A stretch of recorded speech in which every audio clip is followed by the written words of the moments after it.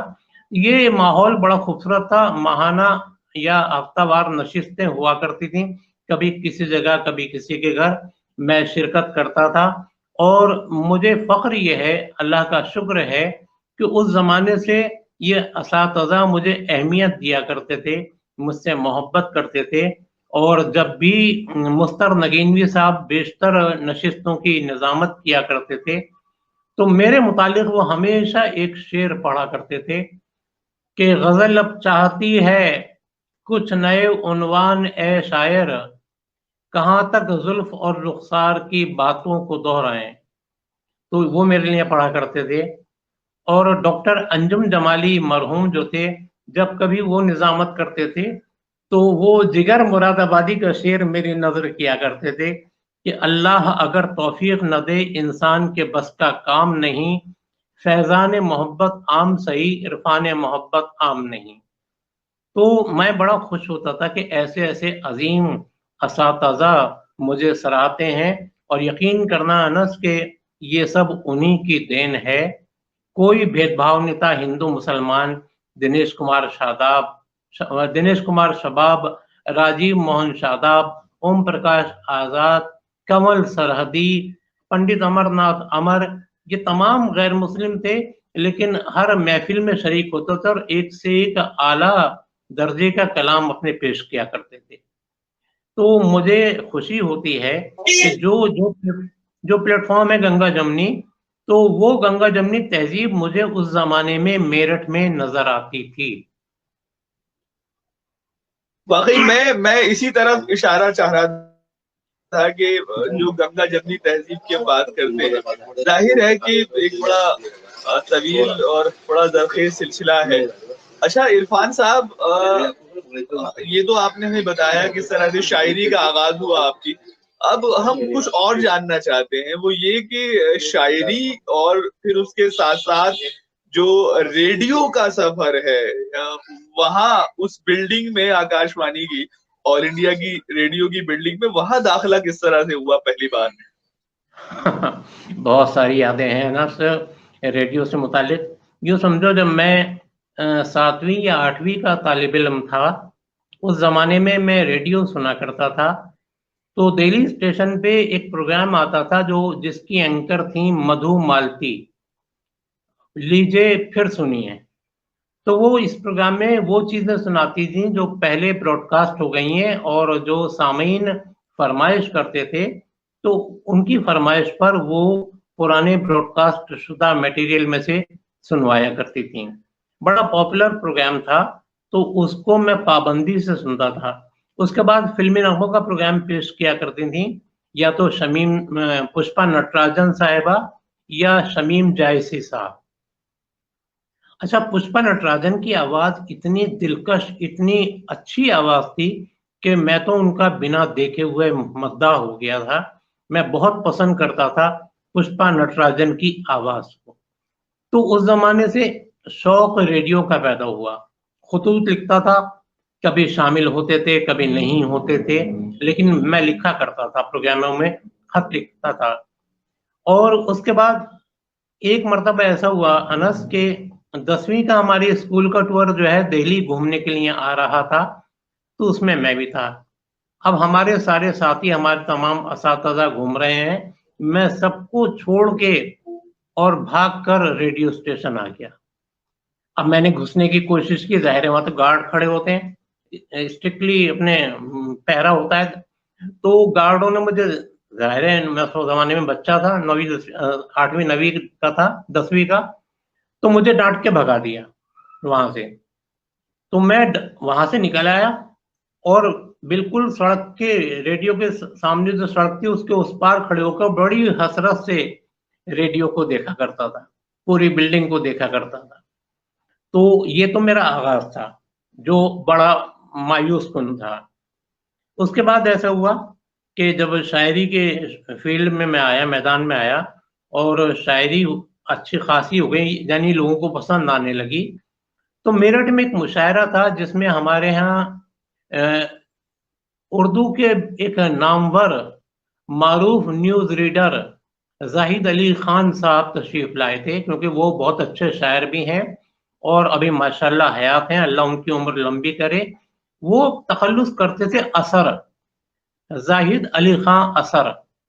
تو ان کو دعوت دی گئی تھی مشاعرے میں آنے کے لیے. وہ تشریف لائے تھے، مشاعرے میں انہیں سنا. اس کے بعد کیونکہ میں تو ریڈیو کا دیوانہ تھا، ان سے ملا. انہیں صبح کو میں نے اپنے یہاں ناشتے پر مدعو کیا.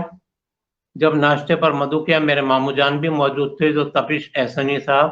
بات چیت ہوئی، زاہد صاحب کو پتا چلا کہ میں شعر و شاعری کرتا ہوں. انہوں نے مجھ سے کچھ شعر سنے اور بہت پسند کیے، اور وہ میرا نام پتہ وغیرہ لے گئے. اور انس مجھے پتا بھی نہیں، کچھ دن بعد میرے پاس ایک کانٹریکٹ آ رہا ہے اردو سروس سے. پروگرام نوجوانوں کا ہوتا ہے وہاں، تم جانتے ہی ہو، تم بھی ریڈیو پر رہے ہو. نئی نسل نئی روشنی، جس میں مشاعرے بھی ہوتے تھے نوجوانوں کے. تو میں نے کانٹریکٹ پڑھا، اس میں لکھا ہوتا کہ آپ کو نئی نسل نئی روشنی میں فلاں دن ریکارڈنگ کے لیے مدعو کیا جاتا ہے اور اس تاریخ کو براڈ کاسٹ ہوگا، اور اتنی دیر کی آپ کی ریکارڈنگ ہے. یقین کرو، شاید اگر مجھے کوئی خزانہ ملتا تو اتنی خوشی نہ ہوتی کہ میں اس کانٹریکٹ کو لے کر نہ جانے کہاں کہاں گیا ہوں، عزیزوں میں، دوستوں میں، سب کو دکھایا میں ریڈیو پہ پڑھ رہا ہوں. اس زمانے میں تو ریڈیو کی اہمیت بھی تھی، ہر گھر میں ہر جگہ ریڈیو سنا جاتا تھا. تو خیر، مقررہ دن میں اور میری ایک منہ بولی بہن تھی شاہینہ بیکس، ان کا بھی زاہد صاحب نے کرایا تھا. تو ان کے ساتھ میں دہلی آیا. دہلی آ کر زاہد صاحب سے ملا، وہ اردو سروس میں لے گئے. اس زمانے میں پیکس تھیں ثریا ہاشمی، جو اس زمانے میں ثریا سعید ہوا کرتی تھیں. بعد میں وہ سریا ہاشمی ہو گئی. تو وہ نئی نسل نئی روشنی پروگرام دیکھا کرتی تھی, ان کے پاس زاہد صاحب لے گئے ہمیں, مجھے اور شاہینہ کو, کہ یہ ہیں. جب ریکارڈنگ ہوئی تو اس میں شہزادہ فریاد, جو آج کل ایک معروف شاعر ہیں فریاد آذر, وہ زمانے میں شہزادہ فریاد کے نام سے مزاحیہ کلام کہتے تھے, تو وہ موجود تھے. ایک پروین کھتولوی شاعرہ تھیں, وہ موجود تھیں. ایک شاعر اور تھے, ان کا نام یاد نہیں, شاہینہ بیکس اور میں. خیر سریا صاحبہ ہمیں لے کے اسٹوڈیو آئیں.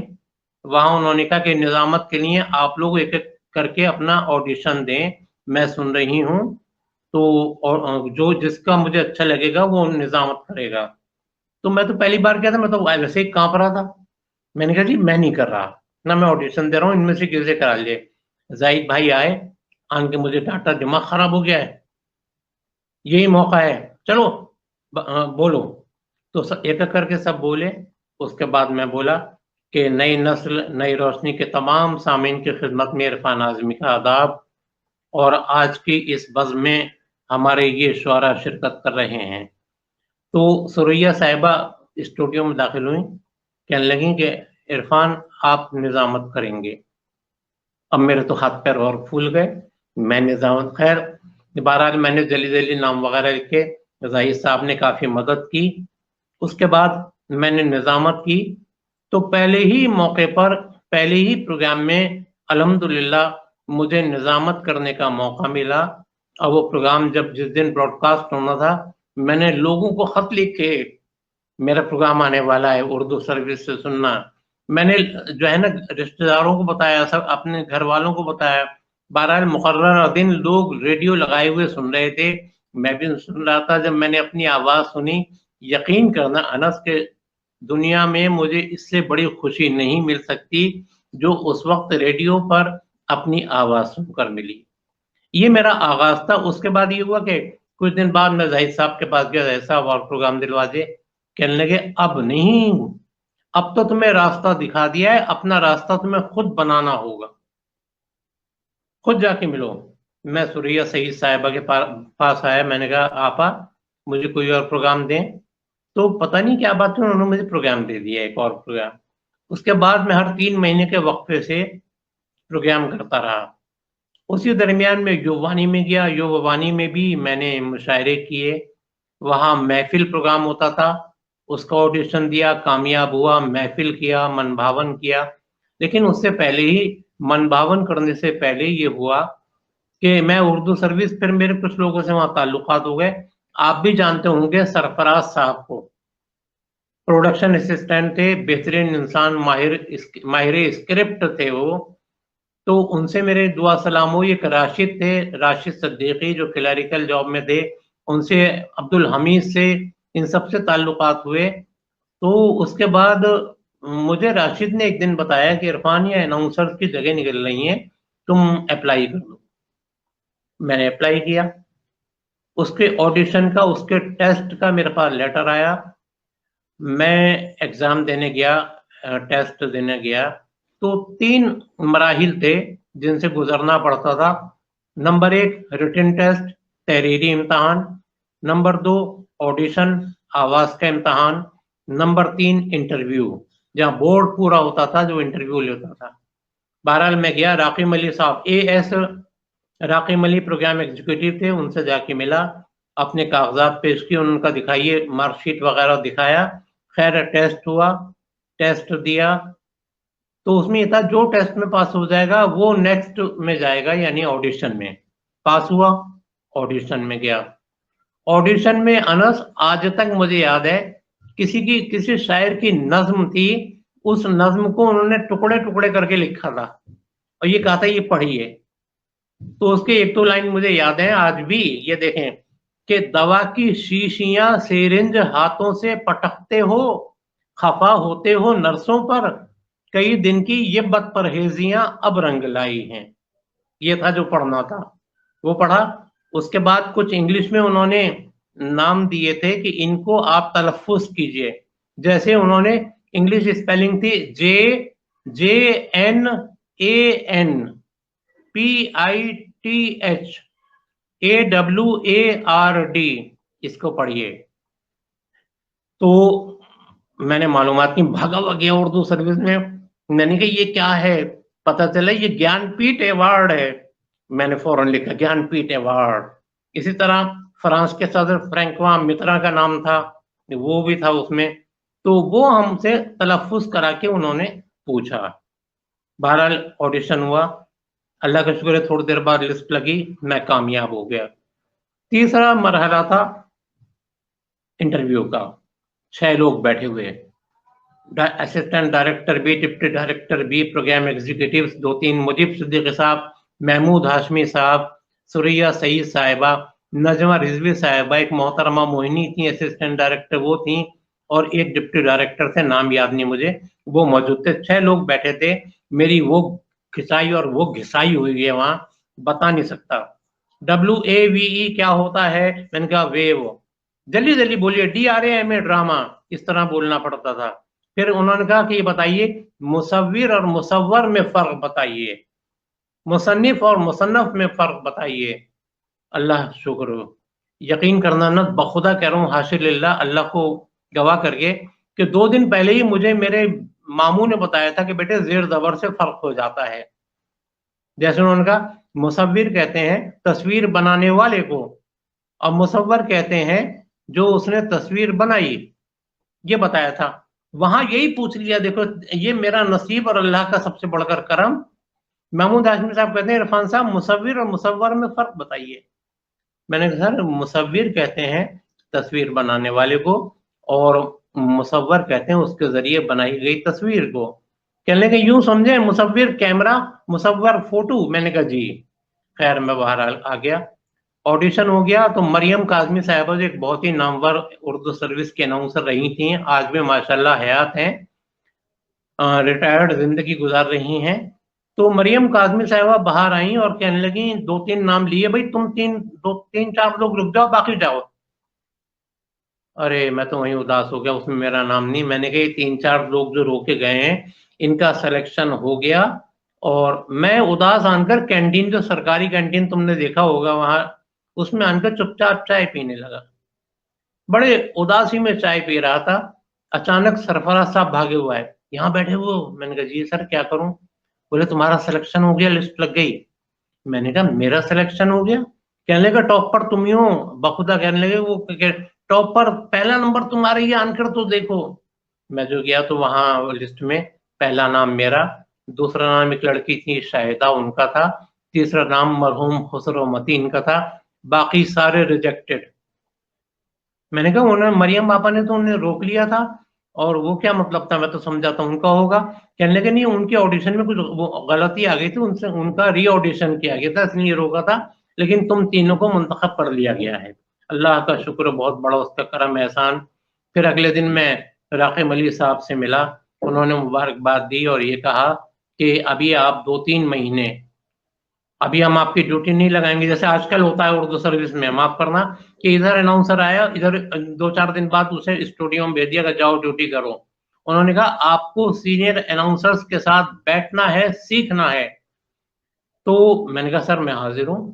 تو انہوں نے لگایا کہ جاؤ اسٹوڈیو نمبر فلاں میں اقبال وارثی صاحب، ایشیا کے مانے ہوئے اردو کے اناؤنسر اقبال وارثی صاحب بیٹھے ہوئے، جاؤ وہاں سیکھو. میں گیا، میں نے کہا میں اندر آ سکتا ہوں؟ ان کا آئیے. انہوں نے بڑے ہی روڈ لہجے میں مجھ سے کہا آئیے. میں نے تعارف کرایا سر میں نیا آیا ہوں، عرفان اعظمی میرا نام. تو میں کیا کروں؟ بولے. میں نے کہا سر مجھے آپ کے پاس بھیجا ہے. اچھا بیٹھ جائیے، کرسی کی طرف اشارہ کیا. چپ چاپ بیٹھ رہا میں، وہ بیٹھے. کچھ دیر خاموشی. کہنے کھڑے ہوئیے. میں کھڑا ہوا. یہاں آئیے. یہ مشین جو دیکھ رہے ہیں ریکارڈ کی، اس کو کہتے ہیں ٹرن ٹیبل 1، نمبر 1 مشین ہے ٹرن ٹیبل. اس کے برابر میں ٹرن ٹیبل 2. یہ دیکھ رہے ہیں جس پر ہم ٹیپ لگا کے اسپول لگا کے چلاتے ہیں، یہ ٹیپ ڈیک 1، ٹیپ ڈیک 2. یہ سمجھایا.